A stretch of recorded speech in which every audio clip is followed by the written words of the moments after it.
महाराष्ट्राचं फार मोठं योगदान आहे आणि आत्ताच परवा आदरणीय राष्ट्रपती महोदयांच्या शुभ हस्ते आपल्या महाराष्ट्राला देशामध्ये स्वच्छतेमध्ये नंबर 1चा पुरस्कार मिळालेला आहे। मुख्यमंत्री जेव्हा रस्त्यावर उतरून डीप क्लीन ड्राईव्ह करतो सर्व नागरिक एनजीओ मुलं सर्व त्यांचं इन्व्हॉल्वमेंट पार्टिसिपेशन महत्वाचं आहे आणि त्यामुळे मुंबई बदलती आहे। तुम्ही पुन्हा आलात की तुम्हाला बदल दिसेल कारण मुंबई आंतरराष्ट्रीय शहर आपलं आहे।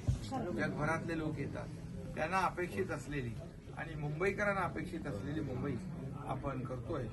आणि महत्वाचं एक सांगतो तुम्हाला, मुंबईत पोल्युशन 350 वर गेलं होतं, आपण ते 80 वर आणलं। कारण आता आपण अशी पद्धत केलेली आहे, दर शनिवार रविवार